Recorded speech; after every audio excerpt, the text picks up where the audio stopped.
Good evening. We are going to be doing a clinical presentation for a 15-year-old white female. She was referred by her primary care physician for anorexia nervosa. It reports that the client began restricting approximately 1 year ago as she was trying to become more healthy. And from there, she started restricting calories, found that this was very easy for her and that it was kind of her skill that she had. And so she began down that path, which quickly turned into something she could no longer control. And that was how it began, was for her to be in control. During the intake, stomach audibly growls. However, she doesn't even acknowledge it. She doesn't realize that it even happened because she has gotten so good at training her brain not to hear it. She refuses to eat sugars, white breads, red meats, and until recently has been restricting foods to just a few bites a day. As she would eat, she would then say, "Oh, I've already eaten today," or "I've already eaten that meal, so I obviously cannot have any more." And so that is the beginning of the good food, bad food, as we will often see in people who have anorexia. Also, she was seeing a nutritionist at one point in time, but it had to stop. Delta is approximately 120 miles from Fairbanks, and so due to not being able to get an appointment and also not being able, or because of the distance, that became very difficult for her. She is feeling depression, about a 7 out of 10, 10 being suicidal. At this time, she states that she has no interest in food, poor circulation, poor concentration, depressed most of the time, loss of appetite, no desire in doing things that she once did, low energy. Those are all symptoms of the combination, I believe, of anorexia and depression, primarily of the anorexia. She says that she also can see all of her ribs in addition to her entire spine, and she enjoys the feeling of her sit bones hitting painfully on the chair. That is something that she feels that has shown that she is doing well in the disorder. Also, she is currently 5'6" and approximately 93 pounds, which roughly puts her in about that 14% for her BMI, which makes her borderlining severe as far as anorexia goes. We'll talk about that, I think, more in a moment.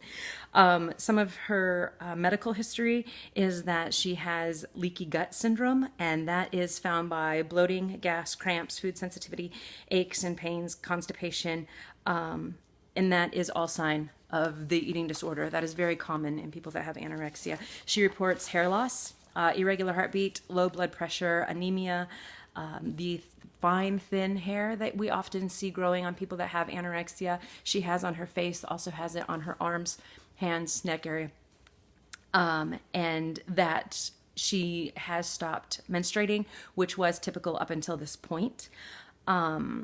And before the eating disorder, she was a healthy, strong, athletic, white female.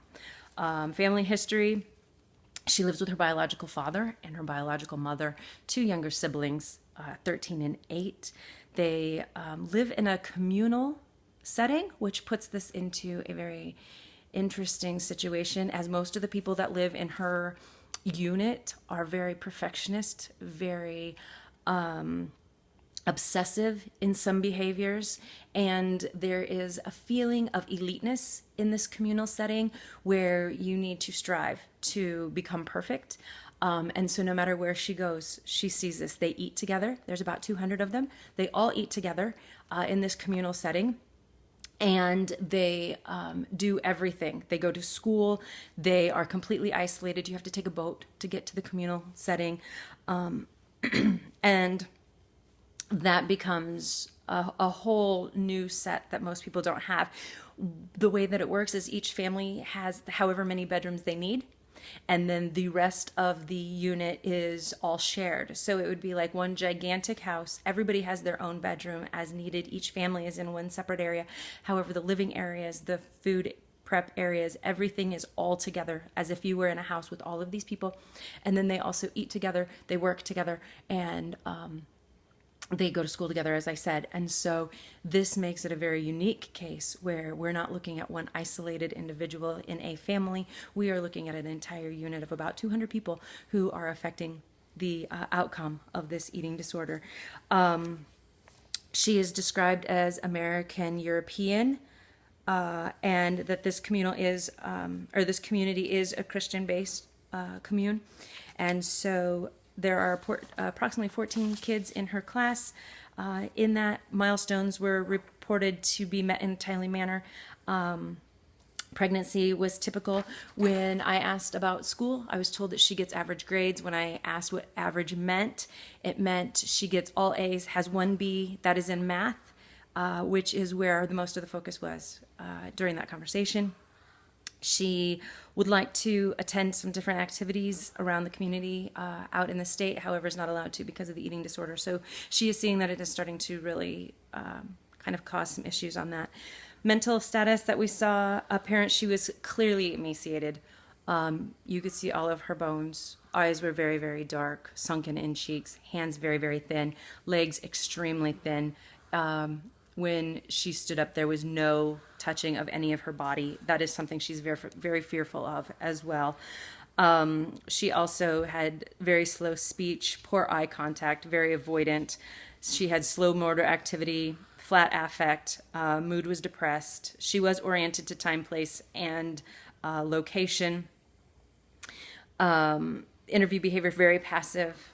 Judgment was poor based on the very many layers of clothes that she was wearing, hat and winter gloves. Even though it was a typical 70 degrees in the office, she was very cold, which is very much stated as how she often had on 3 layers of clothing as well. Denied suicidal ideation, is obsessed with food and the avoidance of it, even though she wants to be around it, thinks about it constantly, but she avoids it very much so. We did get a release, discussed parent, we discussed what the next steps might be. Impairment in function, because of all of the isolation in the multiple families, this makes it difficult because we can't treat the entire housing system. We can only treat the family, which is inside something bigger, which becomes very difficult. She often feels people are watching her, judging her, staring at her, trying to contemplate how much she is eating. And so this isn't functioning. She is impaired in every area. It is affecting school because of the lack of concentration. Also, she feels that she doesn't have any natural talents, which she sees everybody around her have natural talents. Art and music is something that is very much held to an extreme high standard in the commune that she lives. However, that is not the area that she has been gifted in. Therefore, she feels she has nothing to offer. Which can be very difficult. And so she feels that her gift is to restrict, that she's good at losing weight and she can do that very easily, and therefore that's where she wants to be. She often has people as well that are telling her to get over it, just eat, it is going to be okay. If you would just stop being disobedient and you would stop rebelling, then we can just move on. Everything will be just back to the way that it was, and it's not working that way. And so it is causing extreme stress in all types of areas. So due to the disorder, she is unable to attend regularly scheduled events that are away from her current living situation. She cannot attend after school activities. She cannot play sports, which she has enjoyed in the past and was very good at it. She is not able to engage in peer interactions after school. She is being served meals separately, and it's becoming a little bit more obvious to those around because they have to weigh everything. So it's adding a lot more stress. There is a lot of poor self-esteem, not feeling that she's worthy of anything, feels that everybody else is better, that she is trying to be perfect so she can please everyone. Those are some pieces that we are regularly seeing. So from those descriptions, I have diagnosed her with anorexia nervosa, which anorexia is the Greek word meaning lack of appetite. Nervosa is Latin for nervous. And as long as your BMI is under that 17 kilograms the 17 kilograms for the BMI, then you meet part of that criteria. She is in the severe section. She is fearful of intense weight gain, distorted body image, and the persistent lack of understanding of the seriousness of her low weight. Approximately 0.04% of the general population have anorexia nervosa, 90% of which are females. So that is my case study. Thank you so much. I hope you guys have a great last session, and hopefully by the time you get this, I'm going to be on the beach. Have a great day. It was great having all you guys in class. Bye.